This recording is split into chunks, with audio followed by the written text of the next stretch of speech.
Bon, petite vidéo sur Ronaldinho parce que j'ai vu son docu sur Netflix et il y a pas mal de choses en vérité à dire, mais si ce n'est que ça a été un joueur exceptionnel, pour moi une légende du football.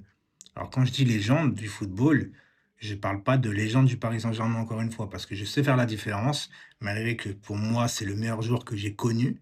Alors après on en viendra hein, sur un débat parallèle, est-ce que Ronaldinho est meilleur que Neymar, Messi, CR7, bref. On va revenir sur ça parce que moi il y a des choses où je suis absolument pas d'accord. Ça a été un joueur pour moi qui a fait plaisir à tout le monde. Ça a été le seul joueur qui a été applaudi par les supporters du Real, alors qu'il jouait au Barça. Son ennemi juré et ça personne ne l'a fait en vérité et ça c'est à souligner même à Marseille, où on gagne 3-0, tu as quand même des supporters de l'OM au Vélodrome qui ont applaudi Ronaldinho et aujourd'hui je ne connais personne, sincèrement, qui dit: «J'aime pas Ronaldinho». Ça n'existe pas, peut-être à part Luis Fernandez. Mais sinon, le reste, ça n'existe pas en vérité. Et ça, c'est un fait avéré, c'est factuel en fait. Tu vois, ce mec avait toujours le sourire, il était très technique, il inventait des gestes, il était incroyable. Et aujourd'hui, le débat, parce qu'il fallait en venir, est-ce que Neymar est plus fort que Ronaldinho et cetera? En vérité, vous savez quoi? Je vais pas rentrer dans ce débat-là. Parce qu'en fait, moi, je m'en fous. Je suis souvent tombé sur des débats sur TikTok, sur Instagram, sur YouTube. Est-ce que Neymar est plus fort que Ronaldinho? Alors, il y en a, ça parlait de statistiques, il y en a, ça parlait de palmarès, il y en a, ça parlait de blessures, de conditions physiques, et cetera. Mais j'ai entendu personne parler d'émotion, en fait.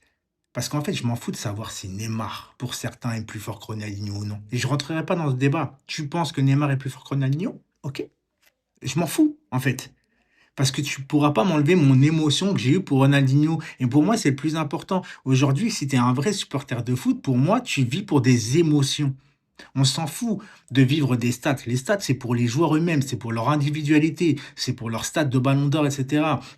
Est-ce que Ronaldinho aurait plus eu de ballons d'or avec une meilleure hygiène de vie? Je te réponds que sûrement que oui, mais on ne le sait pas. Et de toute façon, pour moi, il a réussi à faire kiffer le monde entier. Et pour moi, c'est le plus important. Il a réussi sa vie, il profite de la vie. Alors oui, c'est vrai que c'était un fêtard, etc. Mais il le rendait bien sur le terrain. C'est des joueurs qui avaient besoin de d'être hors système un peu pour pouvoir tu vois, mettre son talent, sur le terrain et en vérité Ronaldinho, c'était ça. C'était ça et aujourd'hui, quand on parle d'émotion, encore une fois, moi, je suis désolé de vous dire ça, mais par exemple, tu me donnes Ronaldinho, Zidane et ben, j'ai plus d'émotion avec Ronaldinho, Zidane que, par exemple, CR7 Neymar, CR7 Messi. Alors que CR7 Messi, par exemple, ça ont été des monstres statistiquement et cetera. Ils ont perduré dans le temps, au monde professionnel, aux professionnels et c'est des monstres.